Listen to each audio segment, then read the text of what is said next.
Welcome to ANR tutorials. ALP 2024లో మనకి third part అంటే CBT 1 CBT 2 అయిపోయిన తర్వాత వాళ్ళకి క్వాలిఫై అయిన వాళ్ళకి కంప్యూటర్ బేస్డ్ యాప్టిట్యూడ్ టెస్ట్ అనేది ఉంటుంది. సో దీంట్లో చాలామందికి చాలా విషయాలు తెలియదు. దాంట్లో మొత్తం 5 బ్యాటరీలు ఉంటాయి, అంటే 5 రకాల టెస్ట్లు ఉంటాయి. ఒకటి memory based test, second one following direction test, depth perception test, concentration test, perceptual speed test. ఈ విధంగా మొత్తం 5 టెస్ట్లు ఉంటాయి.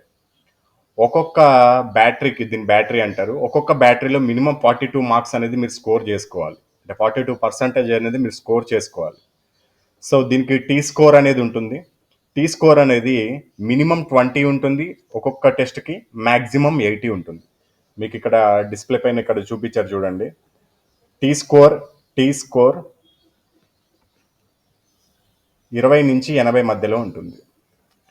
సో టీ స్కోర్ అంటే ఏంటి? ఫస్ట్ మీరు ఏదైనా ఒక టెస్ట్లో సపోజ్కి 20 మార్కులు తెచ్చుకున్నారనుకుందాం. ఈ మెమొరీ బేస్డ్ టెస్ట్లో 20 మార్కులు తెచ్చుకున్నారనుకుందాం. సో క్వాలిఫై ఎంత మార్క్? మనకి క్వాలిఫైయింగ్ టీ స్కోర్ ఎంత? 42.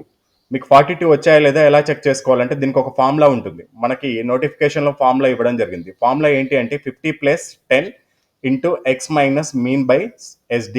SD అంటే standard deviation. So standard deviation ఎలా కనుక్కోవాలో నేను చెప్తాను చూడండి. సారీ, దీనికి ఫార్ములాతో టీ స్కోర్ ఏ విధంగా కనుక్కోవాలో నేను ఒకసారి క్లియర్గా చెప్తాను చూడండి. టీ స్కోర్ ఫార్ములా ఇక్కడ ఇచ్చాను మీకు. 50 + 10 into x minus mean by SD.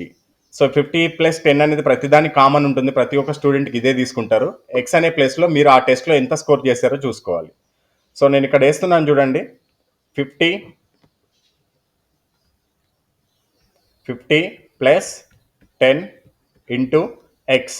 X అంటే ఎంత? ఇందాక మీకు మెమొరీ టెస్ట్లో ఎంత వచ్చాయి అనుకుందాం? 20 వచ్చాయి అనుకుందాం. మైనస్ మీన్, రాసిన స్టూడెంట్స్ అందరి యొక్క ఆ టెస్ట్లో సరాసరి సగటు అనమాట. మీన్ అంటే సగటు. సపోజ్కి ఒకరికి 20 వస్తాయి, ఒకరికి 14 వస్తాయి, ఒకరికి 15 వస్తాయి, ఒకరికి 25 వస్తాయి, ఒకరికి 28 వస్తాయి. ఆ విధంగా వీళ్ళందరూ వచ్చిన వాళ్ళ యొక్క మీన్ తీసుకుంటారు, సరాసరి తీసుకుంటారు. సపోజ్కి సరాసరి అనేది 14 అనుకుందాం, బై స్టాండర్డ్ డీవియేషన్. అసలు స్టాండర్డ్ డీవియేషన్ అంటే ఏంటి? దీని మీద కూడా క్వశ్చన్స్ వస్తాయి మనకి ఆర్ఆర్బీలో, సంఖ్యాశాస్త్రం నుంచి. స్టాండర్డ్ డీవియేషన్ ఏ విధంగా కనుక్కోవాలి? ఇప్పుడు ప్రస్తుతం అది అప్రస్తుతం కాబట్టి ఆ టాపిక్ అనేది స్టాండర్డ్ డీవియేషన్ ఒక 3 వచ్చింది అనుకుందాం. సో దీన్ని సింప్లిఫై చేయండి. 20 - 4 అంటే 6 వస్తుంది మనకి. సో 3 2 6 మనకి ఇక్కడ క్యాన్సిల్ అవుతుంది. So 50 + 10 into 2. సో 50 + 20 = 70. సో మనకి ఇప్పుడు ఫస్ట్ టెస్ట్లో ఏదైతే మనకి ఇక్కడ చూపించారో దాంట్లో మనకి ఎంత వచ్చినట్టు? ఇప్పుడు టీ స్కోరు 70 వచ్చినట్టు. మరి క్వాలిఫైయింగ్ ఎంత? మనకి 42. సో మీరు ఈ ఫస్ట్ బ్యాటరీలో మీరు క్వాలిఫై అయినట్లే. సో ఆ విధంగా టీ స్కోర్ అనేది ఒక్కొక్క దానికి ఒక్కొక్క లాగా వస్తుంది మనకి. ఎలాగైనా సరే మినిమం 42 కంటే అబోవ్ ఉంటేనే మీరు క్వాలిఫై అయినట్లు. మీరు అన్నిట్లో 70, 80, 90 ఇలా వచ్చి ఒక దాంట్లో 42 కంటే తక్కువ వచ్చినాయంటే మీరు డిస్క్వాలిఫై అయిపోయినట్లే. అక్కడి నుంచి మీరు ఏఎల్పి అనే జాబ్కి మీరు డిస్క్వాలిఫై అయిపోతారు. సో కాబట్టి ప్రతి బ్యాటరీలో మనం 42 కంటే ఎక్కువ తెచ్చుకోవాలి. సపోజ్కి ఫస్ట్ దాంట్లో మనం 70 వచ్చినాయి, సెకండ్ దాంట్లో సపోజ్కి ఒక 58 వేసుకుంటాను, థర్డ్ దాంట్లో ఒక 59 వేసుకుంటాను, ఫోర్త్ దాంట్లో ఒక 59 వేసుకుంటాను. ఈ విధంగానే వస్తాయి మ్యాక్సిమం అందరికీ అటు ఇటుగా రమారమిగా. ఫిఫ్త్ దాంట్లో ఒక 57 వేసుకుంటాను. సో మొత్తం 5 బ్యాటరీలు అయిపోయినాయి. ఒక దాంట్లో 70, ఒక దాంట్లో 58, ఒక దాంట్లో 59, ఒక దాంట్లో 59, ఒక దాంట్లో 57 స్కోర్ అనేది వచ్చింది. సో టోటల్ చేస్తే మనకి ఎంత వస్తుంది? ఇది 283 వస్తుంది. 283 టీ స్కోర్ అనమాట. మ్యాక్సిమం టీ స్కోర్ ఎంత? ఒక్కొక్క దాంట్లో చూడండి, దీంట్లో 80 అంటే మ్యాక్సిమం ఎంత? ప్రతి దాంట్లో 80. 8 ఇంటూ 5 ఎంత అవుతుంది మనకి? 80 ఇంటూ 5 400. అంటే ఈ 5 టెస్టుల్లో కలిసి మనకు రావాల్సిన మ్యాక్సిమం టీ స్కోర్ ఎంత? 400. కానీ మనకి ఎంత వచ్చింది? 283 వచ్చింది. సో మనకి ఇక్కడ సింప్లిఫై చేసుకోవచ్చు. 400కి మనకి ఎంత వచ్చింది? 283 అనేది వచ్చింది. 400కి 283 వచ్చింది. సో ఈ 400 అనేది 100 అనుకుంటే మనకి ఎంత అన్నారు? ఆల్రెడీ మనం గతంలోనే చెప్పుకున్నాం. ఏఎల్పి సిబిటిలో సిబిఏటి కంప్యూటర్ బేస్డ్ యాప్టిట్యూడ్ టెస్ట్లో వచ్చిన మార్కుల్లో 30% మాత్రమే తీసుకుంటారు. సో కాబట్టి నీకు వచ్చినాయి 283 మార్క్స్. సో 400 అనేది 100 అయితే మనకి 30 అనేది ఎంత అవుతుంది? సారీ 283 అనేది 283 మార్క్స్ అనేది 100 అనుకుంటే 30 అనేది ఎంత అవుతుంది? సో దీన్ని సింప్లిఫై చేయండి. Cross multiplication 283 into 30/100. సో ఎంత వస్తుంది మనకి? ఇది 21.225 వస్తుంది. సో ఇది మీరు కంప్యూటర్ బేస్డ్ యాప్టిట్యూడ్ టెస్ట్లో మీకు వచ్చిన మార్క్స్. ఎంత వచ్చింది మనకి? 21.225. సో నేను గతంలో ఆల్రెడీ మీకు క్లియర్గా చెప్పాను. సిబిటి 2లో పార్ట్ ఏలో మనకి ఎన్ని మార్క్స్ వస్తాయో దాంట్లో నుంచి 70%, అదేవిధంగా కంప్యూటర్ బేస్డ్ యాప్టిట్యూడ్ టెస్ట్లో ఎన్ని వస్తాయో దాంట్లో నుంచి 30% తీసుకుంటారు. టోటల్ మనకి క్యాలిక్యులేట్ చేస్తారు. అసలు టోటల్ ఏ విధంగా క్యాలిక్యులేట్ చేయాలో కూడా నేను ఒకసారి క్లియర్గా చెప్తాను చూడండి. నేను గతంలో మీకు సిబిటి 2లో పార్ట్ ఏని ఎలా కౌంట్ చేసుకోవాలి, మినిమం స్కోర్ మనం ఎంత టార్గెట్ పెట్టుకోవాలి, పోయినసారి 2018 కటాఫ్ని అనుసరించి అనేది క్లియర్గా చెప్పాను. సో దాని ప్రకారం చూసుకున్నట్టయితే మనకి మ్యాథ్స్లో 30కి 20 మార్కులు తెచ్చుకోవడానికి ప్రయత్నించండి. రీజనింగ్కి 30కి 25 మార్కులు తెచ్చుకోవడానికి ప్రయత్నించండి. బేసిక్ సైన్స్ అండ్ ఇంజనీరింగ్లో 40కి 26 మార్కులు తెచ్చుకోవడానికి ప్రయత్నించండి. టోటల్ మనకి 100కి 71 మార్కులు అనేది టార్గెట్ పెట్టుకోండి. సో 71 మార్క్స్ అంటే మనకి 71 మార్క్స్ వచ్చినట్లు కాదు. 71 మార్క్స్ వచ్చినట్లయితే దాంట్లో మనకి 70% ఎంత అవుతుందో అంతే మనకి స్కోర్ వచ్చినట్టు. సో మనకి ఇక్కడ నేను క్లియర్గా చెప్పాను. 71 వచ్చినట్లయితే దీంట్లో 70% ఎంత? 71 ఇంటూ 70/100 వేసుకుంటే మనకి 49.7. ఇది సిబిటి 2 పార్ట్ ఏలోని marks. Next computer based aptitude టెస్ట్లో మనకి ఎంత వచ్చింది? ఇందాక చూసుకున్నాం మనము. 283 మార్కులు వచ్చినాయి. దేనికి? 400 టీ స్కోర్కి. సో దాంట్లో 30% తీసుకుంటే మనకి ఎంత యాడ్ అవుతుంది? 21.225 అనే స్కోర్ యాడ్ అవుతుంది. సో దీన్ని మొత్తం క్యాలిక్యులేట్ చేయండి. సపోజ్కి దీన్ని 9 అనుకుందాం.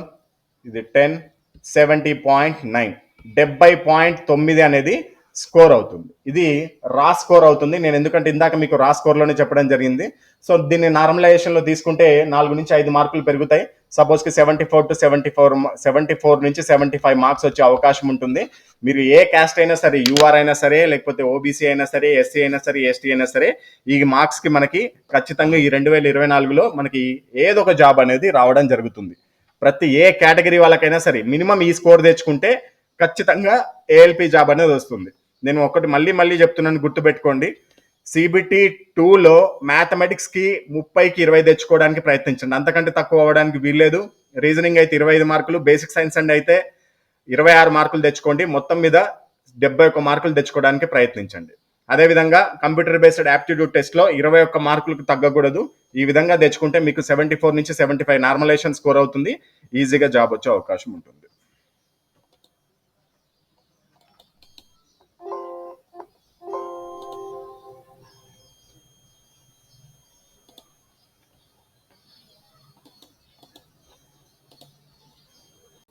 ఏదైతే ఆర్ఆర్బి జాబ్ సాధించాలి అనుకుంటున్నారో మీరు, ఆ జాబ్ సాధించడానికి మీ కళని సాకారం చేయడానికి ఏఎన్ఆర్ పబ్లికేషన్ మీకు కూడా తోడుగా ఉంటుంది. సో దానిలో భాగంగానే మనం రైల్వేకి సంబంధించి, స్పెషల్గా రైల్వేకి సంబంధించి అన్ని బుక్స్ అనేది రూపొందించడం జరిగింది. ప్రతి ఒక్క బుక్లో కూడా last 10 years questions with solutions అనేది మీకు ఇవ్వడం జరిగింది. అంటే 2012 నుంచి 2022 వరకు ఏవైతే ఆర్ఆర్బి నిర్వహించిందో అన్ని పరీక్షలు, అది ఎన్టీపీసీ కావచ్చు, గ్రూప్ డి కావచ్చు, ఏఎల్పి కావచ్చు, జేఈ కావచ్చు, టెక్నీషియన్ కావచ్చు, ఇతర ప్రతి ఒక్క ఎగ్జామ్ ఆర్పిఎఫ్ కావచ్చు, దాంట్లో నుంచి అన్ని మోడల్స్ అన్నిటినీ కవర్ చేస్తూ ఒక బుక్స్ అనేది రూపొందించడం జరిగింది. సపోజ్కి మ్యాథమెటిక్స్ బుక్ తీసుకుందాం. దీంట్లో లాస్ట్ 10 yearsలో వచ్చిన 146 టైప్స్ ఉన్నాయి మొత్తం మీద. అంటే ప్రతి ఒక్క చాప్టర్కి కొన్ని మోడల్స్ అనేది ఉంటాయి మనకి. ఖచ్చితంగా ఈ మోడల్స్ అనేది ఎక్కువగా దిగుతాయని చెప్పేసి మనకి ఈజీగా అయిపోతుంది. అలా మొత్తం అర్థమెటిక్ మీద వెతికితే నేను అన్ని లాస్ట్ 10 yearsలో ఎక్కువగా 146 మోడల్స్ అనేది 100% రిపీట్ అయ్యాయి. సో ఆ 146 మోడల్స్కి మళ్ళీ ఒక్కొక్క మోడల్కి 5-6 క్వశ్చన్స్ ఇవ్వడం జరిగింది. మళ్ళీ ఇవన్నీ అయిపోయిన తర్వాత ప్రీవియస్ ఇయర్ క్వశ్చన్స్ ఒక్కొక్క చాప్టర్కి ఒక 50 క్వశ్చన్స్, లేకపోతే 100 క్వశ్చన్స్, లేకపోతే ఒక 70 క్వశ్చన్స్, ఒక 40 క్వశ్చన్స్ చాప్టర్ వైజ్గా రూపొందించడం జరిగింది. ఆ విధంగా ఈ బుక్స్ అనేది రూపొందించారు.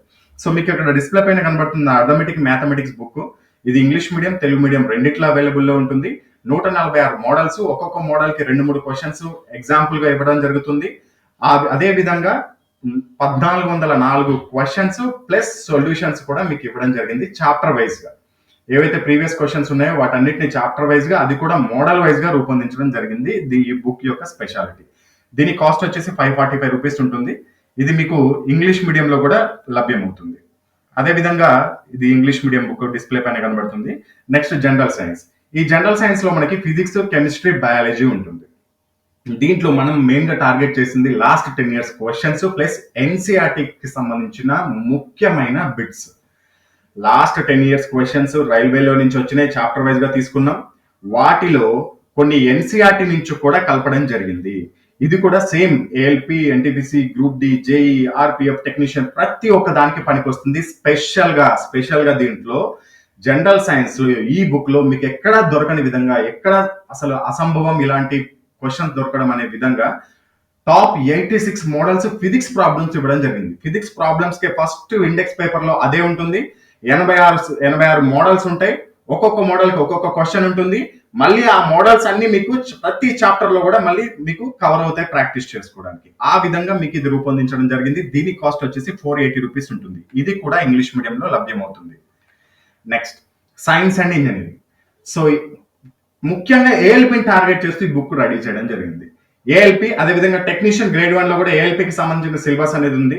సో ఈ ఇద్దరికి కామన్ గా ఉపయోగపడుతుంది.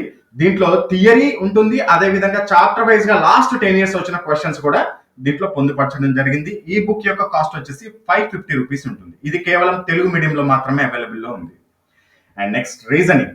దీంట్లో logical reasoning, verbal reasoning, non verbal reasoning ఉపయోగపడుతుంది. ఇది అన్ని రకాలుగా ఎగ్జామ్స్ కి ఉపయోగపడతాయి. అదే విధంగా నాన్ వర్బల్ రీజనింగ్ లో ఒక్కొక్క క్వశ్చన్ కి ఒక్కొక్క క్యూఆర్ కోడ్ ఇవ్వడం జరిగింది. జస్ట్ ఆ క్యూఆర్ కోడ్ ని మీరు ఏదో ఒక స్కానర్ తో స్కాన్ చేస్తే ఒక వీడియో వచ్చేస్తుంది. ఆ వీడియోలో మీకు ఎక్స్ప్లెనేషన్ కూడా ఉంటుంది. ఎవరైతే బేసిక్ ఉన్నారో, అసలు రీజనింగ్ నాకు రాదు అనుకున్న వాళ్ళకి కూడా ఈజీగా నాన్ వెర్బల్ రీజనింగ్ అనేది అర్థమైపోతుంది. అదేవిధంగా లాజికల్ రీజనింగ్ కి, వెర్బల్ రీజనింగ్ కి ఒక్కొక్క చాప్టర్ కి కొద్దిగా బేసిక్ ఎక్స్ప్లెనేషన్ కూడా వీడియో రూపంలో మీకు అందించడం జరిగింది. దీని యొక్క కాస్ట్ వచ్చేసి 510 రూపీస్ ఉంటుంది. ఇది కూడా లాస్ట్ 10 years క్వశ్చన్స్ ని చాప్టర్ వైజ్ గా, మోడల్ వైజ్ గా తీసుకొని రూపొందించడం జరిగింది. సో వీటి యొక్క cost mathematics English medium, Telugu medium available లో ఉంటుంది 545 రూపీస్. రీజనింగ్ తెలుగు మీడియంలో మాత్రమే ఉంది 510. సైన్స్ ఇంగ్లీష్ మీడియం, తెలుగు మీడియంలో ఉంటుంది 480. సైన్స్ అండ్ ఇంజనీరింగ్ తెలుగు మీడియంలో మాత్రమే ఉంది 550 రూపీస్. అండ్ కాంబో ఆఫర్స్ ఉంటాయి. అంటే మీరు బల్క్ లో తీసుకుంటే maths, reasoning, science and engineering 4 books కలిపి తీసుకుంటే 1750కి వస్తాయి. డెలివరీ ఛార్జెస్ మొత్తం మేమే పెట్టుకుంటాం, ఫ్రీ ఉంటుంది. మీకు దాదాపు 4 బుక్స్ అంటే మీకు 3 kgs వరకు అవుతుంది. మీరు 3 kgsని పోస్టల్లో కానీ లేకపోతే డిటిడిసిలో కానీ మీరు ఎవరికైనా పోస్ట్ చేయాలంటే దాదాపు దానికి 200 నుంచి 250 రూపాయలు అవుతాయి. అది కూడా మేమే పెట్టుకుంటాం. మీకు మ్యాథ్స్, రీజనింగ్, సైన్స్ వచ్చేసి 3 కలిపి తీసుకుంటే 1385. ఇది కూడా ఫ్రీ డెలివరీ. మ్యాథ్స్, రీజనింగ్ తీసుకుంటే 955. అన్ని ఫ్రీ డెలివరీస్. మీకు సింగిల్ బుక్ తీసుకున్నా free delivery. Maths, science and engineering తీసుకుంటే 1100. ఇది కూడా free delivery. Science and engineering తీసుకోవాలనుకుంటే 999.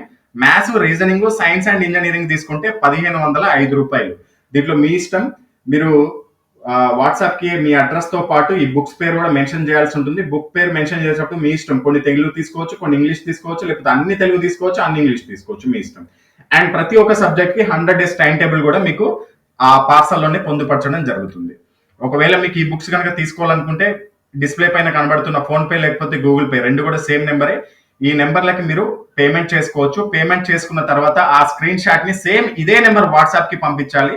ఆ స్క్రీన్ షాట్ తో పాటు కింద చూపించిన విధంగా బుక్ యొక్క పేర్లు, అదే విధంగా బుక్ యొక్క మీడియం మెన్షన్ చేయాలి. దాంతో పాటుగా మీ అడ్రస్ ఇక్కడ చూపించిన విధంగా name, house number, village, mandal, district, state, pin code, అదే విధంగా కాంటాక్ట్ నెంబర్ ఇవన్నీ కింద సేమ్ ఇదే నెంబర్ వాట్సాప్ కి పంపించినట్లయితే మీకు డైరెక్ట్ పార్సల్ అనేది మీ ఇంటికి రావడం జరుగుతుంది.